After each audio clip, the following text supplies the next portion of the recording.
Siemanko, w tym odcinku będzie krótkie podsumowanie eventu z minionego weekendu, gdzie mieliśmy połączone nietypowo double loot z rapid respem. Najpierw jednak kilka scenek, które udało się zebrać wcześniej, a na koniec pokażę też, jak rozwiązała się sytuacja z oszustem, którą opisywałem w drugim odcinku. Pewnie zauważyliście, że nastąpiła też pewna zmiana w miniaturze, a to dlatego, że zdecydowałem się kontynuować projekt i teraz kasa będzie zbierana na Soulwalkersy. No i jak widać, w końcu udało się odkupić Griffsy, gdyż na markecie pojawiła się dobra oferta za około 150 kk, więc nie było co się zastanawiać. No to zaczynamy. Na początek scenka z października, gdzie nastąpiło przełamanie na Wengotach. Następne chronologicznie było 23 spotkanie z Imperorem.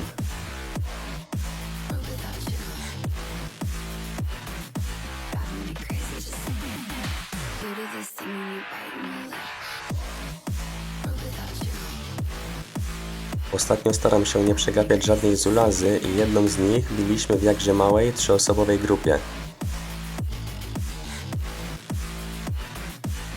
6 listopada wbiłem 800 level i od tej pory stoję w miejscu, ale póki co aż tak mi się nie śpieszy. Jeszcze będzie czas, żeby wbijać 1000. 11 listopada, tuż przed północą, pojawił się Gazbaran i był to pierwszy, w którym uczestniczyłem, jednak przy tej liczbie osób nie było większych szans na wygraną.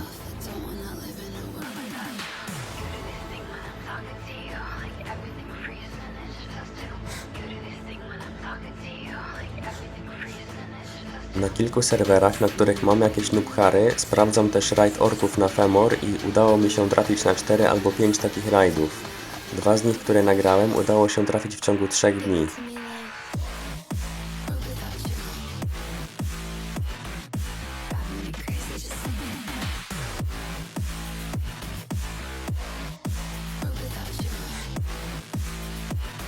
Jeden Imperor na odcinek to byłoby mało, więc tutaj kolejny.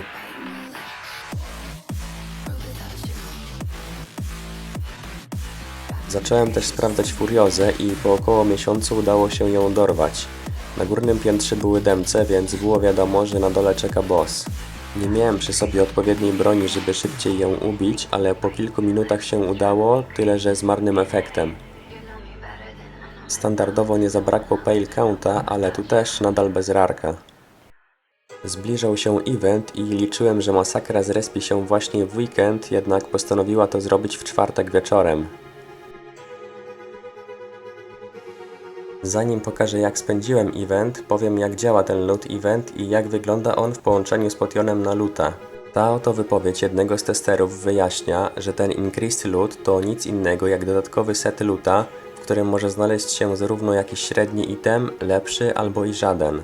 Widać to na przykładzie itemów, które wypadają za każdym razem, tak jak na przykład Vampire Lord tokeny, itemy z poi bossów czy itemy z Farao bossów. Akurat co do faraonów, to mimo że są mini-bossami, to nie ma w nich worka i do tego zaliczają się one do regularnych mobów, ponieważ respią się co kilka minut, więc tu zadziała dodatkowo potion na loota i wygląda to tak, że dostajemy kolejnego seta loota, więc mamy gwarantowane aż 3 itemy, które wypadają zawsze oraz potrójny, że tak powiem, roll na wylocenie rarka. Dlaczego powiedziałem roll? Ja to sobie porównuję właśnie do rzucania kostką. Na przykład jeżeli przyjmiemy, że dany rarek ma na przykład przypisaną liczbę 6 na kostce, to w przypadku double loota zamiast jednego rzutu kostką mamy 2 rzuty przy każdym ubijanym mobie, a w przypadku do rzucania Wealth duplexu mamy aż 3 takie role. Oczywiście na takiej wirtualnej kostce trzeba by przypisać dużo większą liczbę niż 6, ponieważ częstotliwość wypadania takich rarów jak na przykład Farao Sworda jest wyjątkowo niska. Tak samo powinno to działać w przypadku Zugu, z tym, że tu ryzykowne jest wypicie potionu, ponieważ działa on przez godzinę, a Zugu respi się co około 10 minut.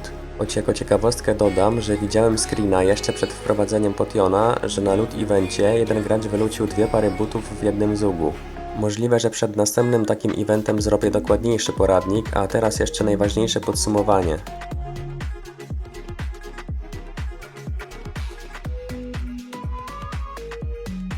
Czy miałem jakieś cele na ten weekend? Głównie chciałem przetestować parę respów i trafić chociaż na jednego bossa bez worka, żeby mieć większe szanse na jakiegoś rarka i spróbować szczęścia na faraonach i na Zugu.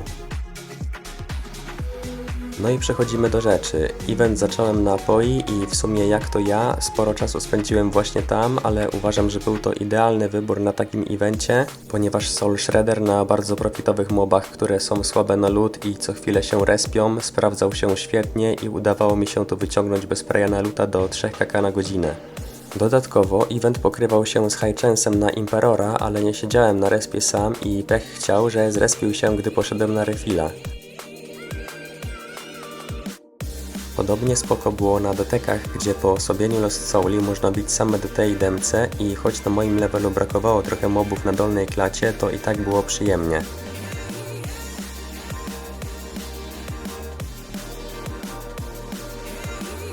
Oczywiście testowałem też DT na Inku, jednak tam zniechęcała obecność innych mobów, które nie są słabe na loot i trzeba było bardziej uważać.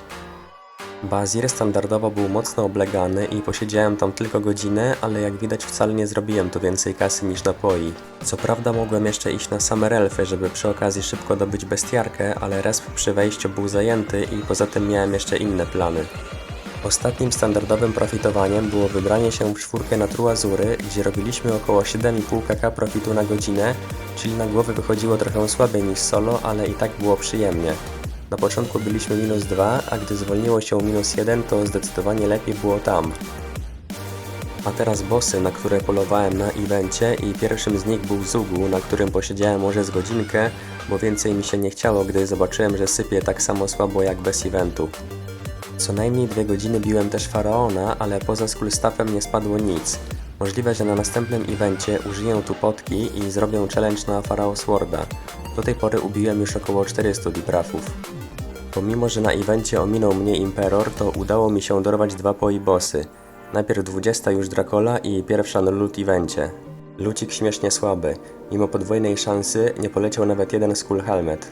Dzień wcześniej 30 Sorrow i drugi raz na loot evencie i podobnie jak poprzednio złoto nie poleciało. Jednak to co zobaczyłem na screenie innego gracza trochę mnie zaskoczyło, zobaczcie sami.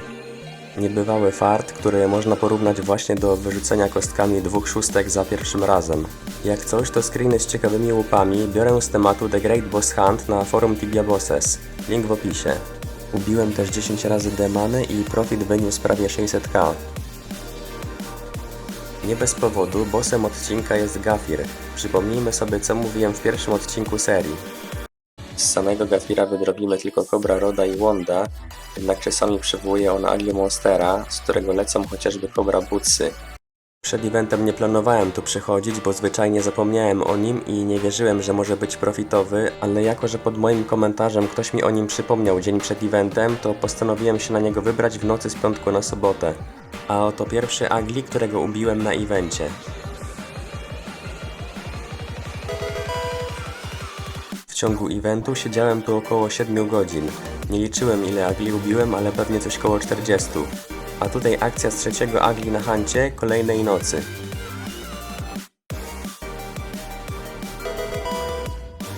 Po tym postanowiłem, że posiedzę tu do rana z krótką przerwą na ubicie bossów taskowych.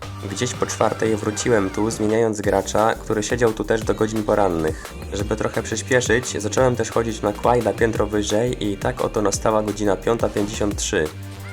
To jak to leciało? Ugly Monstera, z którego lecą chociażby Cobra Bootsy.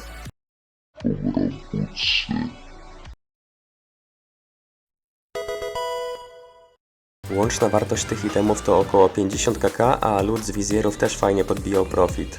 Najlepszą opcją polowania na Ugly jest pozamykanie kobr w ten sposób i bicie bossów systemem 2 Gafiry i 1 Quaid. Jak widać, ktoś przetestował, czy potion działa na Ugly i okazuje się, że nie. Pewnie dlatego, że jest w pewnym sensie summonem. I w sumie dobrze, bo jak widać potrafi nieźle posypać także bez potki. Event oceniam na 9,5 na 10 i czekam na taki następny. Ponieważ to prawdopodobnie ostatni filmik w tym roku, to pora sprawdzić, czy udało się osiągnąć cele na ten rok, które określiłem w styczniu. Level na roku dobiłem w lutym, 700 udało się dobić już w maju, itemy zostały wylocone, a czarmów wbiłem chyba 5. Także wszystko zaliczone. A jak wyglądają cele na następny rok? Celu levelowego nie mam, ale będę chciał wydropić cokolwiek z następujących rarów. Aha, i wypadałoby powiedzieć jak wygląda stan kasy na Soulwalkersy, więc miesiąc temu po kupieniu Griefsów byłem spłukany, ale po pierwsze Racel wylocił jajo, więc z podziału wpadło kilkanaście kk, Do tego po sprzedaniu 2 rarów i luta z eventu też trochę wpadło, ale jeszcze nie sprzedałem Dżina i spellbooków, więc jeszcze coś będzie. I pomógł też Elven Mail, którego cena ładnie wzrosła po update'cie. Jeżeli udałoby mi się sprzedać Cobra i Dragon Scale Bootsy, to ostatni item soulowy, którego potrzebuję, będzie już blisko, ale tak czy siak będzie trzeba jeszcze pochodzić na bossy. Tutaj macie jeszcze finał akcji z oszustem, a także 10 najlepiej oglądanych filmików w tym roku. Zapraszam też Was na mojego Twitcha, gdzie czasami będą pojawiać się streamy i póki co niestety będą rzadko, ale w razie co będę wrzucał info na fanpage'a. To już wszystko. Mam nadzieję, że się podobało i widzimy się na następnych filmikach. Do zobaczenia!